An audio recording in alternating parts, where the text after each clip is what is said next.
आग भी वहां लगी जहां पे ट्रक थे हथियारों वाले, जिनमें गोला बारूद रखा हुआ था, उनमें आग लग गई और ताहत कोई नहीं हुआ। छावनी के अंदर फटे, उसके बावजूद कोई फौजी नहीं, कोई कैजुअलिटी नहीं। और फाइनली तो 2 बंदे अंदर पड़े जो उन ट्रकों को निकाल निकाल के ले गए। 1-2 ट्रक में आग लगी, बाकी ट्रक सब में लग जाएगी, तो बाकी ट्रकों को लड़के निकाल के और ले गए। उन लड़कों के पास चाबियां नहीं थी, उसके बावजूद वो उनके अंदर घुस गए, तार वार जैसे जोड़ के ट्रकों के डायरेक्ट वहां से निकाल के ले गए। और भाई शाम को यूं था कि भाई गोले चले, लेकिन जैसे तैसे करके बीकानेर तो बच गया, वरना आज पूरा बीकानेर तबाह हो जाता। यदि वो सारे गोले चल जाते तो एक आदमी नहीं बचता, पूरा बीकानेर एक साथ पूरा शहर मटिया मेट होता। लोगों ने करणी माता नाम पढ़ा हमने 1-2 बार बीच में। हम पढ़ते हैं कि भाई जोधपुर के किले मेहरानगढ़ की नींव किसने लगाई थी, कि करणी माता। हम पढ़ते हैं कि बीकानेर के राठौड़ों की इष्ट देवी कौन सी है, तो कौन सी है, पढ़ा हमने 1-2। करणी माता का जन्म है जो जोधपुर जिले में गांव पड़ता है सुआप। कौन सा गांव था, तो लिख लो जन्म स्थान सुआप। मंदिर लिख लो देशनोक, बीकानेर। आप में से कई लोगों ने मंदिर देखा होगा, किस किसने देख रखा है, कौन कौन गया, जो खूब सारे लोग गए। आप जब जाते हैं, या जिन लोग नहीं भी गए उन्होंने सुना होगा, या उन्होंने कोई वीडियो वगैरह देखे होंगे कि मंदिर में खूब सारे चूहे हैं। मंदिर में क्या खूब सारे, इसलिए इस मंदिर का नाम ही पड़ गया चूहों का मंदिर। क्या पड़ गया, वो जो चूहे होते हैं उनको चूहा नहीं बोलते, उनको बोलते हैं काबा। क्या बोलते हैं, लिखो। ऐसा मानते हैं कि यदि किसी को सफेद चूहा दिख जाए तो ये अच्छी बात है, शुभ माना जाता है। किसका दर्शन शुभ माना जाता है, सफेद चूहा जो होता है उसका। ऐसा कहते हैं कि करणी माता के एक बेटा था, वो कोलाइत नहाने के लिए गया। कहां पे नहाने के लिए गया, कोलाइत में झील हम पढ़ते हैं, सत्यनारायण पूर्णिमा कोलाइत में बड़ा मेला लगता है, वहां पे नहाने के लिए गया। पैर फिसलने से उसकी मृत्यु हो गई, कोलाइत झील में डूबने से उसकी क्या हो गई, मृत्यु। कहते करणी माता ने अपने उस बेटे को जिंदा किया, और जिंदा करने के बाद कहा आज के बाद कोई भी मेरा बेटा मुझे छोड़ के कहीं नहीं जाएगा, आज के बाद मेरा बेटा कोई भी मुझे छोड़ के। तो कहते देशनोक गांव के अंदर जो भी चारण रहते हैं वो सारे करणी माता के वंशज है। ऐसा माना जाता है कि उनके परिवार में किसी की डेथ होती है तो काबा बनता है, काबे की डेथ होती है तो उनके परिवार के अंदर जाता है, वो सारे देशनोक के अंदर ही रहते हैं। तो माना जाता है कि जितने भी काबे हैं ये करणी माता के वंशज। और चमत्कार को नमस्कार है, मैंने वहां एक भी काबा छोटा बच्चा नहीं देखा, एक भी काबा मरा हुआ नहीं देखा। इतने सारे काबे हैं तो ये होना चाहिए ना, कोई छोटा सा इतना सा हो, कोई इतना बड़ा हो, कोई इतना बड़ा हो, ये होना चाहिए। सारे एक आकार के लगभग, मैंने सिंगल नहीं देखा उनमें कोई मरा हुआ है। सबसे बड़ी बात, मंदिर में इतने ज्यादा चूहे कि आपसे चला नहीं जाता है ना, आपको पैर घसीट के चलना पड़ता है। कि यदि आपने पैर उठा लिया तो हो सकता है आपके पैर के नीचे चूहा आ जाए, और आप पैर घसीट के चलते तो भी आपके ऊपर से चूहे निकलते हैं। तो कई जो यूं आपके शहर वाले टाबर कूल डूड टाइप के जाते हैं वो तो कूदते ही रहते हैं उधर, उनसे तो आधे परिक्रमा नहीं दी जाती। गांव वालों को तो क्या है, चूहे छिपकली ऊपर से खूब गए हुए रहते हैं, है ना। वरना ये जो एक फैशन है छिपकली से डरने वाला, तो वो बाद में टाबर वो आदमी उनसे चला ही नहीं जाता, वहां इतने ज्यादा चूहे हैं, फिर भी बिल्ली नहीं आती। देशनोक में बिल्लियां तो खूब सारी है, ऐसा नहीं है देशनोक गांव में बिल्लियां नहीं है, बिल्लियां तो है, तो वहां मंदिर क्यों नहीं आ रही। यदि एक दिन आ जाए तो उसका तो पिकनिक हो जाए, और ढंग से जुगाड़ हो उसके लिए तो अच्छा था। पर ये भी और मंदिर ये भी नहीं कोई बंद है, ओपन है, तो बिल्ली तो घुस ही सकती है, रात भी रात घुस जाए भाई। दिन के अंदर तो ठीक है, चलो जनता की भीड़ भाड़ रहती होगी, रात को घुस जाए मंदिर में, पर कोई बिल्ली नहीं है, कोई चूहा मरा हुआ नहीं, कोई चूहा वहां पे बच्चा नहीं। 92-93 के आसपास बीकानेर में प्लेग फैल गया, प्लेग होता ही चूहों से। तो सबसे ज्यादा प्लेग कहां पर होना चाहिए, देशनोक। पूरे बीकानेर जिले में था, देशनोक को छोड़ के एक सिंगल गांव जिसमें प्लेग नहीं था, वो गांव कौन सा है। बाकी ऐसा कोई गांव नहीं बचा बीकानेर में जिसमें एक आधे आदमी को प्लेग नहीं हुआ। तो ऐसा माना ही जाता है भाई वो चूहे साधारण चूहे नहीं है, वो चूहे क्या है, काबे। काबे मतलब वो भगवान जो करणी माता उनके क्या है, वंश।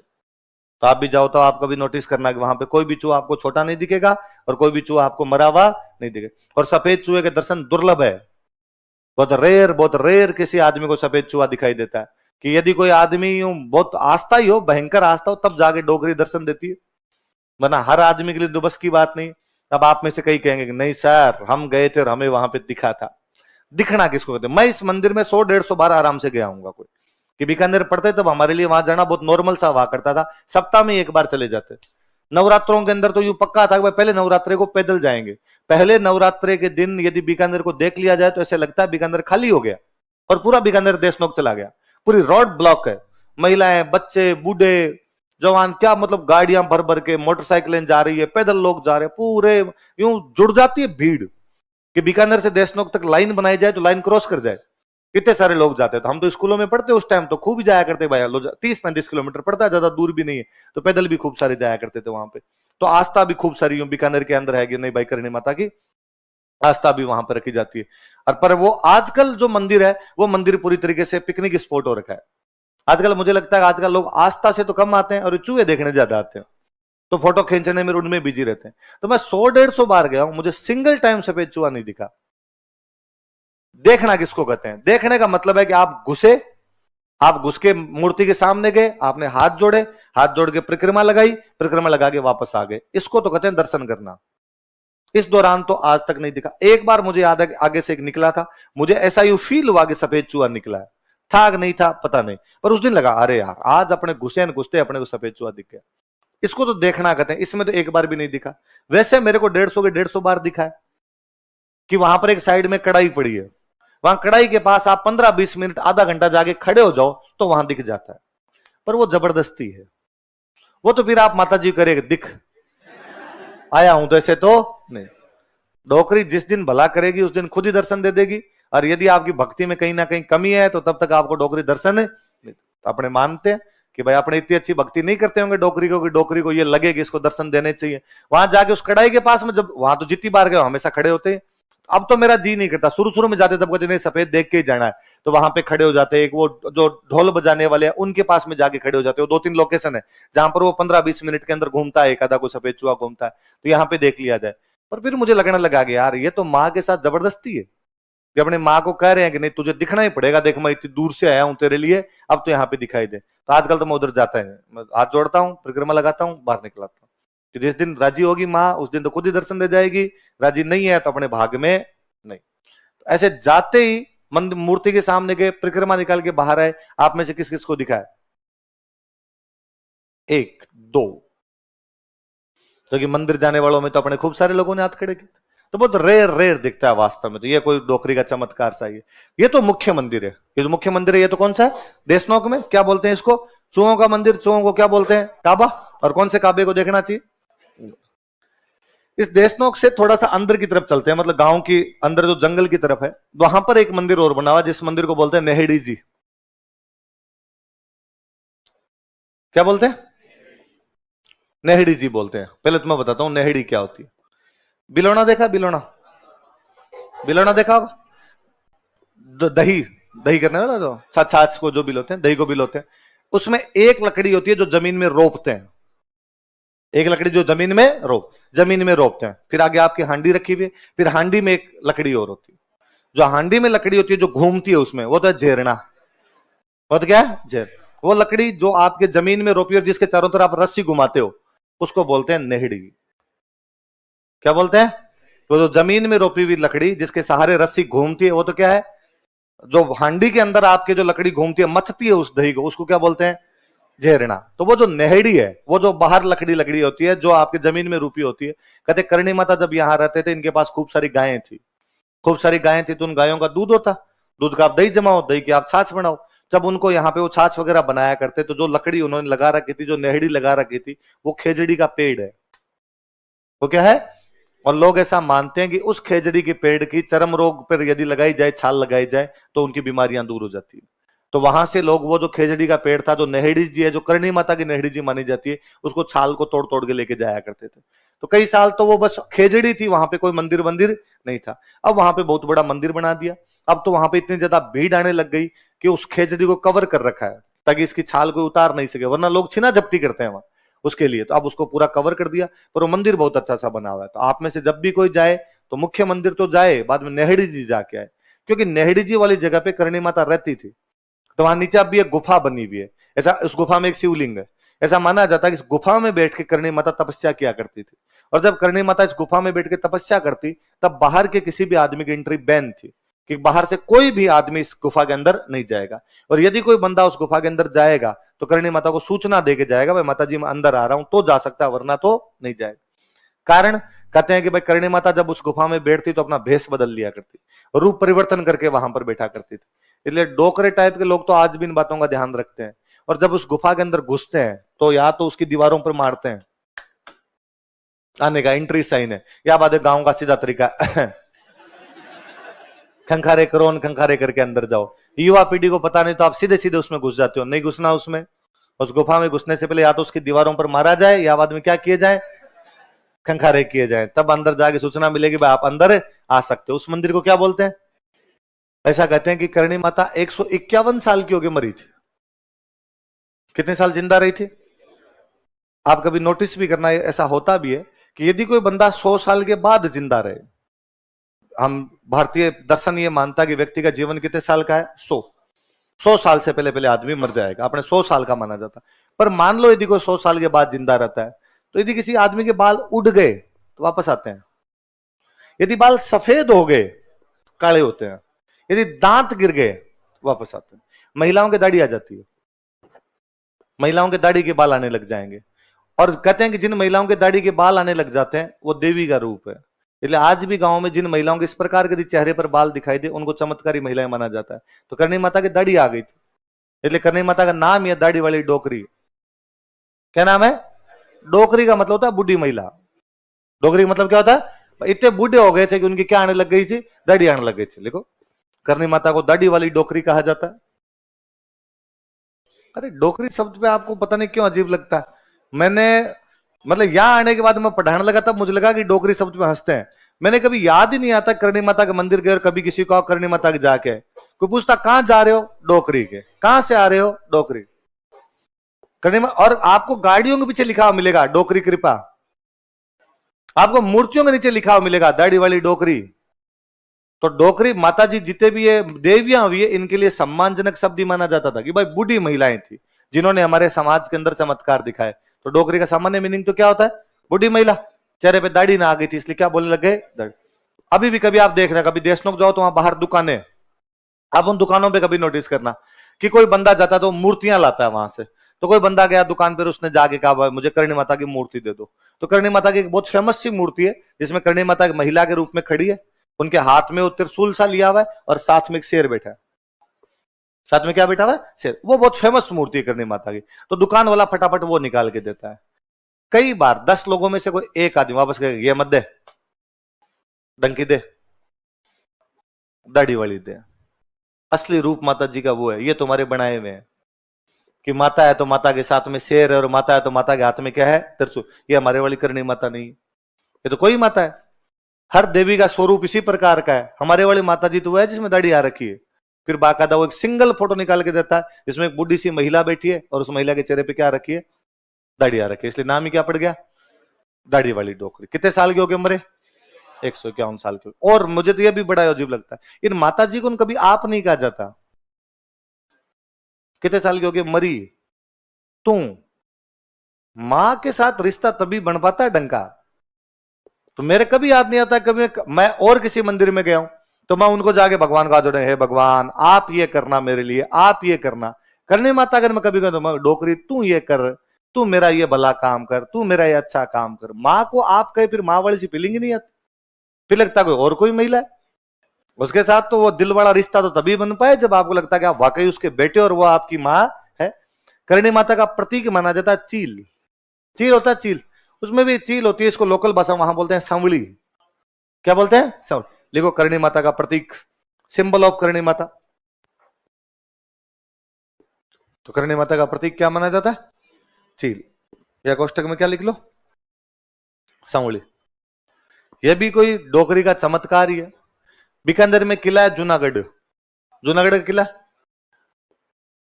1589 के आसपास बना लिया राय सिंह ने। 500 साल हो गया आज बने। कितने साल हो गए? 2000 चल रहा है तो 500 साल हो गए। आप कभी चले जाओ जूनागढ़ किले को देखने के लिए, वहां जूनागढ़ किले के ऊपर बीकानेर का झंडा है। बीकानेर स्टेट जब हुआ करता उसका जो झंडा था वो था, उस पर एनी टाइम चील है, हर समय चील है उसके ऊपर। और मतलब आप उस टाइम नहीं दिख रही, आप 2-4 मिनट खड़े हो जाओ कहीं से कैसे उड़ते हुए आएगी, उस झंडे के आसपास चक्कर कटेगी। तो कहते बीकानेर पे करणी माता का आशीर्वाद था। किसका आशीर्वाद था? कि जब बिक्का यहां पे आया था सबसे पहले जाके किससे मिले थे? तो उस दिन करणी माता ने बिक्का कहा था कि बिक्का तेरो बिकाणो जोदण है सवायो बाजसी। बिक्का तेरो बिकाणो जोदण है कि हे बिक्का एक दिन तेरा बीकानेर जोधपुर से भी क्या हो जाएगा? सवाया। आप नोटिस करो, हमने रियासत पढ़ी अजमेर, चौहानों की एक रियासत कौन सी पढ़ी? अजमेर। चौहानों की मूल रियासत अजमेर थी, अजमेर से टूट के और खूब सारी रियासतें बनी, पर उनका इतिहास अजमेर से बड़ा नहीं है, उनका सबका अजमेर से छोटा छोटा इतिहास ही है ना। हमने एक मूल रियासत पढ़ी मेवाड़, कौन सी पढ़ी? मेवाड़ से टूट के बनी डूंगरपुर, बांसवाड़ा, प्रतापगढ़, शाहपुरा, छोटा छोटा इतिहास है। मतलब हमने एक दिन में चारों कर लिए, डूंगरपुर, बांसवाड़ा, प्रतापगढ़, जो कि मेवाड़ पढ़ने में अपने को लगे दिन 15। हमने रियासत पढ़ी परमार, परमारों की मूल रियासत थी आबू, वागड़, जालोर, किराड़ू तो हमने 5 मिनट में किए हैं। मालवा वाले जरूर थोड़ा बहुत टाइम खा गए थे, उनमें किताबें थी इस वजह से। जोधपुर से टूट के रियासत बनी किशनगढ़, लाइन 3 लिखी है हमने। जोधपुर से टूट के बनी बीकानेर, दिन 3 खा गई। कोई रियासत मूल रियासत से टूट के बनी है राजस्थान में, उनमें एक ही रियासत फली फूली है, वो रियासत कौन सी थी? वो किसका आशीर्वाद है? 1999 या 2000 में, सन बोल रहा हूं, इसके आसपास, 2000 के आसपास में बीकानेर में छावनी में आग लग गई। छावनी समझते हो, जहां फौजियों का रहने का। आग भी वहां लगी जहां पे ट्रक थे हथियारों वाले, जिनमें गोला बारूद रखा हुआ था, उनमें आग लग गई और अपने आप वो गोले फटने लग गए। कई गोले तो वहां से उसमें आग लगने के बाद वो दूर दूर जाके पड़े, इसलिए छावनी से 1-1 किलोमीटर दूर, 2-2 किलोमीटर दूर जा जाके गोले पड़े वो जाके। बीकानेर में सिंगल कैजुअलिटी नहीं, जहां जाके वो गोले गिरे वो ऐसी जगह पे गिरे जो नो मैंस लैंड है, जहां पर कोई भी आसपास में बंदा नहीं है, तो हताहत कोई नहीं हुआ। छावनी के अंदर फटे, उसके बावजूद कोई फौजी नहीं, कोई कैजुअलिटी नहीं। और फाइनली तो 2 बंदे अंदर पड़े जो उन ट्रकों को निकाल निकाल के ले गए। 1-2 ट्रक में आग लगी, बाकी ट्रक सब में लग जाएगी, तो बाकी ट्रकों को लड़के निकाल के और ले गए। उन लड़कों के पास चाबियां नहीं थी, उसके बावजूद वो उनके अंदर घुस गए, तार वार जैसे जोड़ के ट्रकों के डायरेक्ट वहां से निकाल के ले गए। और भाई शाम को यूं था कि भाई गोले चले, लेकिन जैसे तैसे करके बीकानेर तो बच गया, वरना आज पूरा बीकानेर तबाह हो जाता। यदि वो सारे गोले चल जाते तो एक आदमी नहीं बचता, पूरा बीकानेर एक साथ पूरा शहर मटिया मेट होता। लोगों का अरे बच गए बच गए, भगवान का आशीर्वाद है। ऐसा कहा जाता है कि शाम उस दिन रात को करणी माता ने देशनोक मंदिर के जो मुख्य पुजारी है उनको दर्शन दिए और उनको कहा कि इन बीकानेर वाले मंगतों को समझाना कि इनको बचाने के चक्कर में मेरे हाथ जल गए। बचाने के चक्कर में मेरे क्या जल गए? आग में आप हाथ लगाओगे तो हाथ जलेंगे ना, तो वो गोले बारूद के मैंने हाथ लगा लिए थे, तब ये बचे हैं जाके। मैं तब छोटा था बहुत, अखबारों में मुझे अब भी याद है, अखबारों की हेडलाइन थी कि अगले दिन पूरे बीकानेर के अंदर जितनी महिलाएं, उन्होंने हाथों में मेहंदी लगाई। हाथ जब जल जाते हैं तब हाथों को जलन से रोकने के लिए क्या लगाते हैं? मेहंदी। अगले दिन था कि करणी माता के हाथों को जलन से बचाने के लिए बीकानेर की समस्त महिलाओं ने मेहंदी लगाई। कि उस दिन यदि कोई बीकानेर को बचा रहा था तो कौन बचा रही थी? डोकरी बचा। तो डोकरी का भयंकर भयंकर वाला आशीर्वाद है अभी भी। और चील वाला है, मुझे हमेशा लगता है कि यार इस वैज्ञानिक दौर में भले कितनी बातें माने और नहीं माने, वो चील हमेशा वहीं क्यों रहती है? हमारे घर पे तो नहीं आ रही भाई। यदि यूं कह दे बीकानेर में खूब सारी चिड़ियां, फिर तो हर जगह ही आनी चाहिए, फिर तो हर घर पे आ जानी चाहिए। मैं ही लोग करणी माता को मानता हूं तो हमारे घर पे ही एक डली रहे कि भाई मेरे को जब जी में करणी माता देखने चील आ जाए। उस किले के ऊपर क्यों मंडरा रही है? वो उनकी इष्ट देवी थी, उन राजाओं के अंदर वो चीजें थी। ये बीकानेर वाला अभय सिंह था आपके, सॉरी जोधपुर वाला अभय सिंह। एक युद्ध पढ़ा मैंने, गंगवाना, गंगवाना का युद्ध पढ़ा। तो कहते गंगवाना वाला जब युद्ध हुआ था तो अभय सिंह ने बीकानेर घेरा था और चारों तरफ से बीकानेर को घेर कर अभय सिंह ने मारूंगा तुमको सबको। जोरावर सिंह अंदर बैठा बेचारा, बेचारा हिल नहीं पाए, एकदम पार ही नहीं पड़े कि क्या किया जाए, और जोरावर सिंह लगा मरा दिया। इस बार अभय सिंह बीकानेर लूटेगा और अपनी पार इसके खिलाफ। तो जोरावर सिंह बैठा बैठा करणी माता को याद करता है और करणी माता कहता है कि डाडाली डोकर थई क्यों कह तू गई विदेश, कि हे दाढ़ी वाली महिला, या तो तू डोकरी मतलब इतनी बुढ़ी हो गई कि अब तेरे से कोई काम नहीं होता। डाडाली डोकर थई का तू गई विदेश, या तो विदेश चली गई, हमारा बीकानेर छोड़ के चली गई, या तो इतनी बुढ़ी हो गई कि अब तेरे से कोई भी काम नहीं होता है। खून बिना क्यों खोसी जर निज बिका को देश। आज देख हमारी क्या हालत हुई है कि हम बिक्का के वंशजों का देश जोधपुर वाले छीन लेंगे, हम लड़ाई भी नहीं कर पा रहे, हम चारों तरफ से घेर लिए गए हैं। तो कहते हैं उसको यूं करणी माता ने को दर्शन दिए कि चील दिखी, कैसा सा कोई वृतांत है। उसने बाद में अपना एक बंदा भेजा सवाई जयसिंह के पास। किसके पास भेजा? सवाई जयसिंह। और सवाई जयसिंह को आगे कहा भाई हमारी पार नहीं पड़ रही, तू हमारी सहायता कर। सवाई जयसिंह बदमाश आदमी था। सवाई जयसिंह ने कहा कि तुम्हारी रक्षा तो करणी माता करती है, तुम तो बीकानेर वाले कहते हो ना हमारी तो करणी माता आ जाती, इस बार कहां गई तुम्हारी करणी माता? वो 2 पंडित जी आए थे, वो और सियाने थे, उनका करणी माता ने ऑर्डर दिया है कि इस बार सवाई जयसिंह बचाएगा मेरी तरफ से। इसलिए सवाई जयसिंह जयपुर की तरफ से जोधपुर पे हमला करता है गंगवणा पे। जब इधर जोधपुर से जाता तो अभय सिंह कहां बैठा हुआ है, बीकानेर। तो अभय सिंह को लगा कि यार यदि मैं बीकानेर बैठा रहा तो सवाई जयसिंह क्या लूट लेगा मेरा जोधपुर। तो अभय सिंह बेचारा भाग के आया उधर से, गंगवणा के अंदर लड़ा, तो बीकानेर खाली हो गया। गंगवणा में लड़ाई, उसके अंदर सवाई जयसिंह जीतता है, जोधपुर वालों पर जुर्माना लगाता है, फिर वहां से वापस आता है। तो गंगवणा की तो पूरी लड़ाई डोगरी ने जिताई है उस दिन, कि वरना वहां से अभय सिंह घेरा ही खाली नहीं करता, और घेरा खाली नहीं होता तो अभय सिंह लूट लेता उस दिन। तो याद रहेगी करणी माता की बात है। अगले माता जी लिखो।